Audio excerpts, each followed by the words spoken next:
Hi friends, welcome to my channel tours and travels by Madhavi.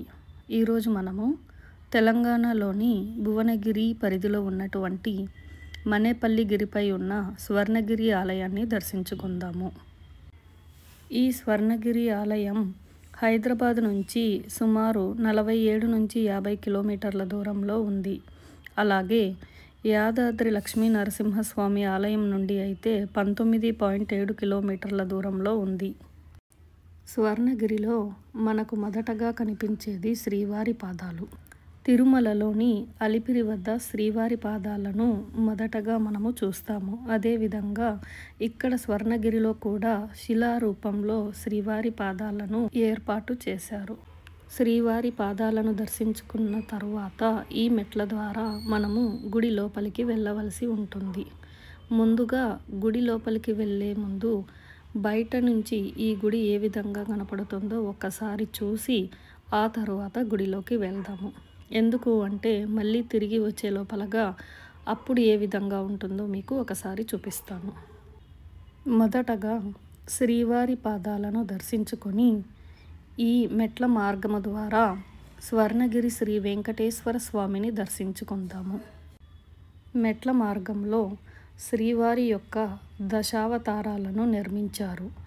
ఒక్కటొక్కటిగా స్వామివారి యొక్క దశావతారాలను దర్శించుకొని స్వర్ణగిరిలోని శ్రీ వెంకటేశ్వర స్వామి దగ్గరకు బయలుదేరుదాము. ఈ దశావతారాలను చూసుకుంటూ మనము మెట్లు కంప్లీట్ చేసేటప్పటికల్లా స్వర్ణగిరి శ్రీ వెంకటేశ్వర స్వామి ఆలయంలో ఉంటాము. ఈ మెట్ల మార్గం చాలా సులువుగా చిన్న మెట్లతో నిర్మించారు. ఎక్కువ ఆయాసపడకుండా నిదానంగా వెళ్ళవచ్చును. ఈ గుడిలోని శిల్పాలు, మండపాలు, గోపురాలు చాలా శిల్పకళా నైపుణ్యంతో నిర్మించారు. ప్రతి ఒక్కటి చక్కగా అందంగా శిల్పి చాలా అద్భుతంగా చెక్కాడు. మన మాటల్లోనే మెట్లన్నీ ఎక్కేసేసాము. దశావతారాలు కూడా అన్నీ చూసాము. ఇప్పుడు మనము గుడి వెలుపల భాగంలో ఉన్నాము. మీకు ఈ వీడియోలో చూపించే ప్రతి ఒక్కటి కూడా వెలుపలి భాగము మాత్రమే. లోపలికి ఎటువంటి సెల్ ఫోన్లు అలౌ లేదు. కాబట్టి మీరు స్వర్ణగిరి దేవాలయం బయట మాత్రమే చూడగలరు. ఈ దేవాలయాన్ని సాయంత్రము వేళ కనుక దర్శించినట్లయితే మనసుకు చాలా ఆహ్లాదకరంగాను ఆనందంగాను ఉంటుంది. చూశారు కదా, గోపురం యొక్క శిల్పాలు ఎంత అందంగా కనపడుతూ ఉన్నాయో. ఈ గుడిలో హనుమాన్ విగ్రహం చాలా ప్రసిద్ధి. దీనిని గుడి బయటకు వచ్చేటప్పుడు చూద్దాము. ముందుగా విఘ్నాలను తొలగించేటటువంటి విఘ్నేశ్వరుణ్ణి దర్శించుకొని ముందుకు వెళ్తూ ఒక్కొక్క గుడిని చూద్దాము. స్వర్ణగిరి అన్ని వీడియోస్లోనూ మనము వెలుపలి భాగము మాత్రమే చూడగలము. ఇంతకీ లోపల ఏ మూర్తి ఉన్నాడో తెలుసా? తిరుమలలో వెంకటేశ్వర స్వామి ఏ విధంగా అయితే ఉన్నాడో ఇక్కడ కూడా అచ్చం అదే విధంగా శ్రీ వెంకటేశ్వర స్వామి కొలువై ఉన్నాడు. ఇక్కడ కనిపించేటటువంటి ఈ భవనాన్ని చూసుకుంటూ కాస్త ముందుకు గనక వెళ్ళినట్లయితే వెంకటేశ్వర స్వామి యొక్క విగ్రహాన్ని చూడవచ్చు. చాలా పెద్దదిగాను అందంగాను చాలామంది ఈ వెంకటేశ్వర స్వామిని దర్శించుకొని ఇక్కడే ఫోటోలు దిగుతూ ఉంటారు. ఇది అంతా కూడా స్వర్ణగిరి ఆలయం చుట్టూ సందర్శకులను ఆకర్షించే విధంగా చిన్న చిన్న గుళ్ళను నిర్మించారు. ఇక్కడ స్వామివారి దర్శనం అనంతరము అమ్మవారు ఆల్వార్ అమ్మవారు ఇక్కడ కొలువై ఉన్నారు. అమ్మవారిని దర్శించుకొని ముందుకు వెళ్తే మనకు ఏనుగు స్వరూపం కనపడుతూ ఉంటుంది. కాస్త ముందుకు వెళ్తే ఏనుగు బొమ్మను కూడా ఇక్కడ అమర్చారు. ఎందుకు అంటే ఏనుగు విగ్రహాలను మనము శుభ సూచికంగా పరిగణిస్తాము కాబట్టి ఏనుగు బొమ్మను మరియు ఆవు బొమ్మను అన్నింటినీ కూడా బొమ్మల రూపంలో పిల్లలు చూసి ఆనందపడే విధంగా చాలా అద్భుతంగా ఇక్కడ అమర్చారు. ఏ రోజైనా ఏనుగును కానీ ఆవుని కానీ చూసినట్లయితే మంచి జరుగుతుంది అని మన పూర్వీకుల నమ్మకం. అందుకే ఇక్కడ బొమ్మల రూపంలో వాటిని తెలియజెప్పడం కోసం ఇక్కడ నిర్మించారు. సాయంత్రం వేళలో ఈ గుడిని దర్శించుకోవడం ఎంతో ఆనందాన్ని కలిగించింది. ఇక్కడ చూస్తే దీపాలన్నీ వెలుగుతూ ఉన్నాయి, ఏమిటిది అని వెళ్ళగా ప్రతిరోజు సాయంత్రం ఇక్కడ దీపాలను వెలిగిస్తూ ఉంటారని అక్కడ ఉన్నటువంటి వారు చెప్పారు. ఈ విధంగా ఈ సాయంత్రం ఈ గుడిని మొత్తం చూస్తూ ఎంతో ఆనందపడ్డాము. గుడి బయట ఏ విధంగా ఆహ్లాదకరంగా ఉందో గుడి లోపల కూడా అంతే ఆహ్లాదకరంగా స్వామి దర్శనం లభిస్తూ ఉంటుంది. నిజంగా ఇంత పెద్ద గుడిని ఇక్కడ నిర్మించడం ఎంతో ఆనందంగా అనిపించింది. ఇప్పుడు మనం చూస్తున్నది 40 అడుగుల మోనోలిత్ హనుమాన్ విగ్రహం. ఈ విగ్రహాన్ని చూస్తూ ఎంతో ప్రశాంతతను పొందుతూ అందరూ ఇక్కడ కాసేపు విశ్రాంతి తీసుకుంటూ ఉంటారు. హనుమాన్ విగ్రహాన్ని దర్శించుకున్న తరువాత పక్కనే ఒక పెద్ద గంట కనపడుతూ ఉంటుంది.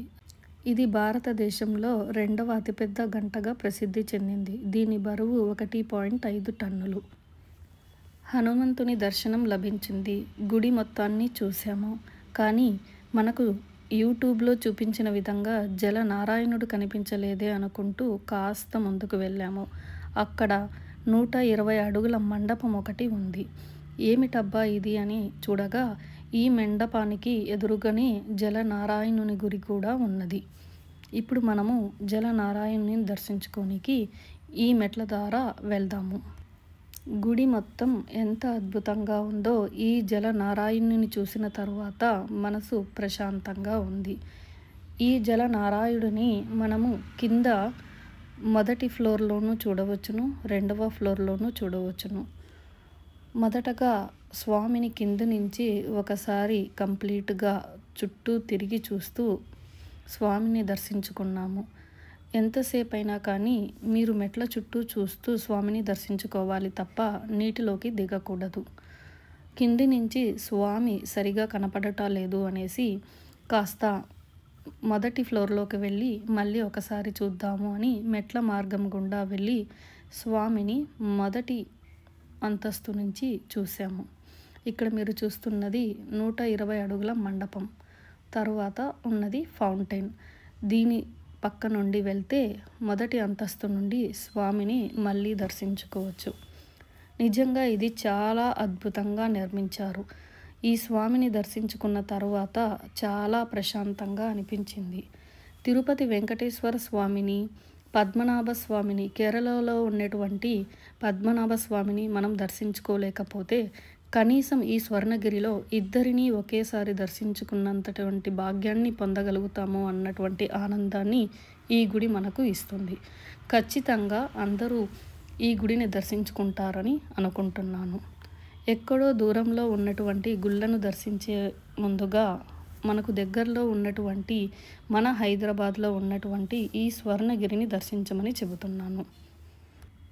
స్వర్ణగిరిలోని ఈ జలనారాయణుని ఎంతసేపు చూసినా తనివి తీరనంతగా అందరూ ముగ్ధులై ఇక్కడే చాలాసేపు ఉంటారు.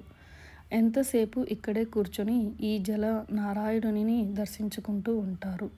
ఈ జలనారాయణుడు ఎంత అద్భుతంగా ఉన్నాడో గుడి లోపల కూడా వెంకటేశ్వర స్వామి అంతే విధంగా అందరినీ ఆకర్షిస్తూ ఉంటాడు. పెద్దవారు తిరుమలకు వెళ్ళలేని వారు ఇక్కడ ఉన్నటువంటి ఈ వెంకటేశ్వర స్వామిని, జలనారాయణుని, ఈ గుడిని దర్శించుకుంటే ఎంతో ఆనందపడతారు. చాలామంది ఈ జలనారాయణుని చూడడానికి వేరే ఊర్ల నుంచి కూడా వచ్చి స్వామిని దర్శించుకుంటున్నారు. మనము మన హైదరాబాద్లో ఉన్నటువంటి ఈ స్వర్ణగిరి దేవాలయాన్ని కనీసం ఒక్కసారైనా దర్శించుకోవాలి. ఈ జలనారాయణుడిని చూస్తే మనకు కేరళలోని శ్రీ పద్మనాభ స్వామి గుర్తుకు వస్తుంది. అంత దూరం వెళ్ళి పద్మనాభ స్వామిని ఒక్కొక్క ద్వారం నుంచి దర్శించుకోవాలి. కానీ ఇక్కడ ఒకేసారి దర్శించుకోవచ్చు. స్వామిని దర్శించుకున్నాము కదా, ఇంకా ఇంటికి వెళ్దాము అనుకుంటూ కాస్త ముందుకు వెళ్తున్నాము. స్వామివారిని చూసి మళ్ళీ ఇంకోసారి చూస్తామో లేదో అనుకుంటూ మళ్ళీ అలా వెనక్కి వచ్చి స్వామిని చూస్తూ ఉన్నాము. ఇప్పుడు ఈ లైటింగ్లన్నీ చూస్తూ ఉంటే ఇదంతా కూడా ఏమిటబ్బా అనుకున్నాము. తీరా చూస్తే మనము మెట్ల మార్గంలో వచ్చినదే ఇప్పుడు మనకి ఈ కనిపించే లైట్లన్నీ కూడాను. మనము బయటికి వెళ్ళాలి అని అంటే ఈ ఆంజనేయ స్వామిని దర్శించుకున్నాం కదా, అక్కడి నుండే బయటికి వెళ్ళాలి.